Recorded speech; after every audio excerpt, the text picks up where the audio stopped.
Hello everybody. The chapter begins with Arthur breaking out from the heavens into lions, asking people if with holy wars they have not asked loved ones, people do not accept their words. But Arthur shows an illusion of lost loved ones, of people of lions gained confidence of some. Just at that moment Tristan arrives to confer it and it attacks him. But Meliodas arrives, who is now the king of lions, with the mythical full counter after an ardor discussion, and Meliodas exchange blows capable of destroying mountains. Citizens are concerned about getting involved in the fight, but Tristan stays and goes to the fight, but he is easily defeated and Meliodas saves him. They argue and Tristan begins to suffer for his power, and Meliodas helps him and Arthur attacks them from behind. But in an epic moment, Lancelot arrives and saves them. Lancelot, in a blink, the fight begins and does a lot of damage to Arthur. He attacks him and Lancelot dodges his attacks, but Lancelot without anyone knowing how he shot down Arthur. But Arthur manages to stand up and effectively attack Lancelot by making Meliodas have to help him, but it was no use. As Arthur already active in the chaos that is in his right arm, Arthur says that chaos only protects him as a host who is unconsciously, that is, he has no relation to his will. For that reason, Lancelot could not foresee that attack.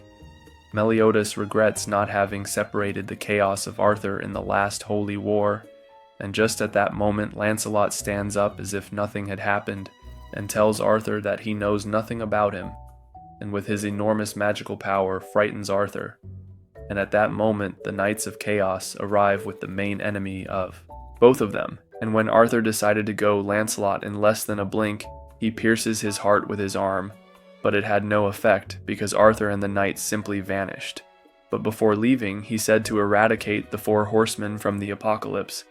Then we went from scene to one of Percival with his friends, wondering that he is Camelot, and because Arthur was incomprehensible, Percival in the fight was of no use, thus concluding the chapter. Chapter 2 begins with Lancelot talking to a strange called Thetis, and she leaves after saying that I do not understand her feelings, and Lancelot replies that she does not train hers either. Tristan trains hard because she feels useless when she cannot help the previous combat at all. I never thought to his friends they went to see Meliodas and they met Elizabeth, who thanks them for their effort defending the kingdom, and then Meliodas appears and we realize that the girlfriend of Percival believed that Meliodas looked like in the writings and was disappointed for that. After a Percival talk on orders from Meliodas, he has to say goodbye to his friends since he is one of the horsemen of the apocalypse. But after an emotional moment, Meliodas says that they are confusing and then names friends as sacred knights. They get angry with Meliodas for being wrong in their way of speaking, but they are happy that they do not have to separate from Percival. Then we went from the scene to a room where the horsemen of the apocalypse and their groups are gathered. And at the meeting they talk about the 4 having to destroy Camelot and Arthur. Then Thetis, the magician, shows everyone what Camelot looks like, after Arthur took it to another dimension little by little.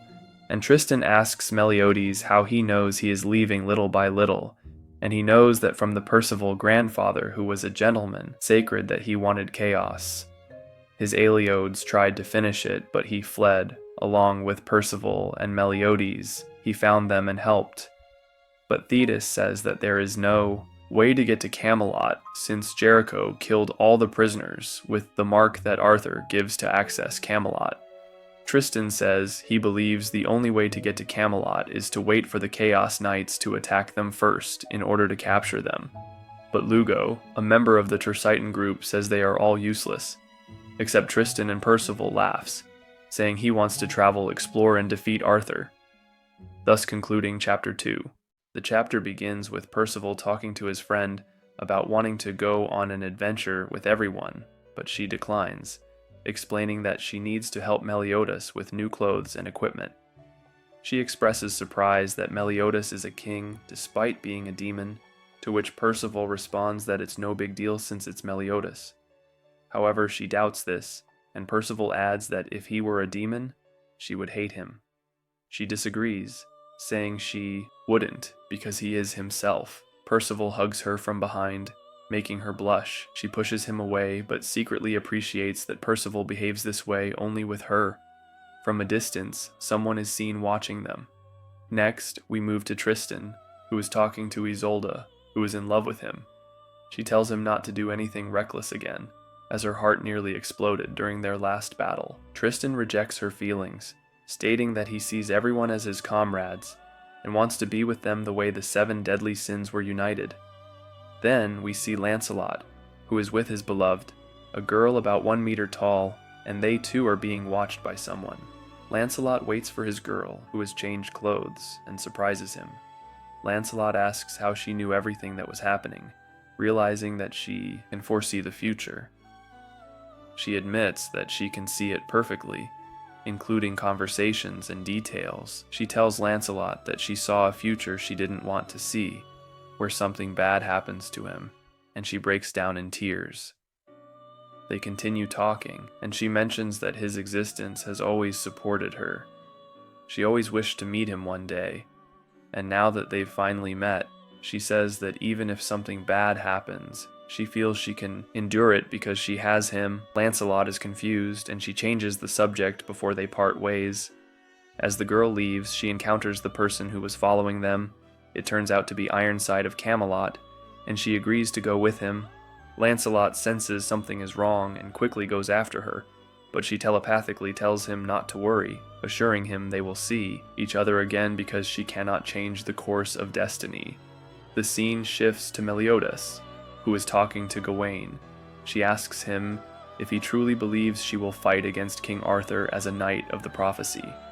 She also reveals that she is the daughter of Arthur's brother-in-law and says she has no reason to take their side. Meliodas replies that she must have her reasons for coming. She states that she could betray them at any moment but will act as a knight of the prophecy for now. Their conversation ends, and Meliodas gathers everyone into 2 groups, saying that Camelot's attacks will increase. He announces that Percival and Gawain's team will head north, Tristan's team will go south, and Lancelot will go alone to the east. They bid farewell, and the chapter ends. Hello everyone, the chapter starts with Ironside telling the girl that it's natural for her to be surprised by the landscape. She tells him that from that moment on, she will go alone. Ironside is surprised that she knows the landscape, and he offers to help her, but she refuses, saying that she will die in her son's arms. With that phrase, Ironside lets her go alone. The girl finds a door and decides to enter. She performs a spell that teleports her to Arthur, who is with Merlin. Then we see Ironside, who upon arriving home, finds his son and tells him not to worry about anything, that he will be with him and protect him. At that moment, we see that Ironside decided to go with his son to Camelot, to live the illusion that nothing will happen to his son because of the illness he has. Then we see Arthur talking to his fiancée, Lancelot's girl. She tells Arthur that all she wants from him is his prophetic ability. The girl ignores her and tries to speak with Merlin, but Merlin does not respond, and Arthur attacks her because that Merlin was just an illusion. After a conversation, she tells Arthur what will happen in the near future. She says that Lancelot will defeat 2 of the 4 knights, and Arthur decides to send soldiers for backup, ignoring the fact that changing destiny comes with a high price. Next, we see the group of the 4 horsemen, who have arrived at their destination. Everyone is surprised by the construction and the markings on the walls. They all arrive at a town where there's a festival. They go in search of a place to stay, and they find one, but they are unsure whether to stay because there are not many rooms available. Percival and his companion leave to explore, and then they all play rock, paper, scissors to see who will get the rooms. Tristan ends up with a beautiful girl, and Percival, a companion of Tristan, and Lancelot end up together. Lancelot is on high alert for whatever may happen. The girls pair up and decide to go to the festival, but they are being watched by the Knights of Chaos. Then we see the other boys reaffirming their friendship. Later, we see Tristan buttoning the girl's shirt when the others interrupt them, and they all head to the festival.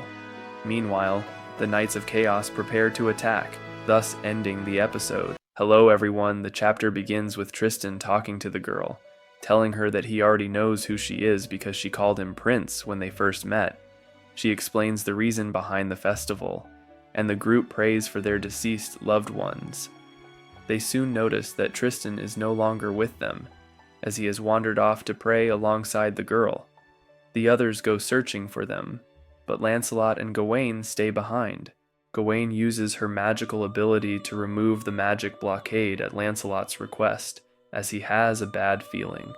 Everyone feels the magical power surge, and the barrier blocking magic reappears. The girl then reveals to Tristan that she is the one creating the magic barrier with her abilities. She unveils her true identity as a demon and attacks Tristan, overwhelming him in battle. The group tries to help, but they cannot hear Tristan's voice or communicate due to the magic of one of the Chaos Knights. Meanwhile, the girls encounter Jade and are ambushed by an archer, who they manage to dodge just in time. The archer turns out to be another Chaos Knight, who uses her magic to control small animals in the environment to her advantage. Jade uses his darkness magic to obscure the archer's vision, allowing them to escape. However, the archer pursues them, but Isolde's magic explodes, enabling their escape. Back with Percival and the others, they are being defeated. Percival attempts to use his healing magic, but the Chaos Knight quickly attacks him. The others retaliate, but Percival appears to be knocked out. Meanwhile, Tristan is still battling the girl. Despite being severely injured, his angelic power allows him to regenerate, and he strikes back. The girl, realizing she cannot win, surrenders and entrusts Tristan with the task of defeating Arthur. In the final scenes, Lancelot and Gawain locate the enemies, and Percival awakens, auto-regenerating. The mage controlling animals appears again, but Nacians neutralizes her with a single blow, ending the chapter.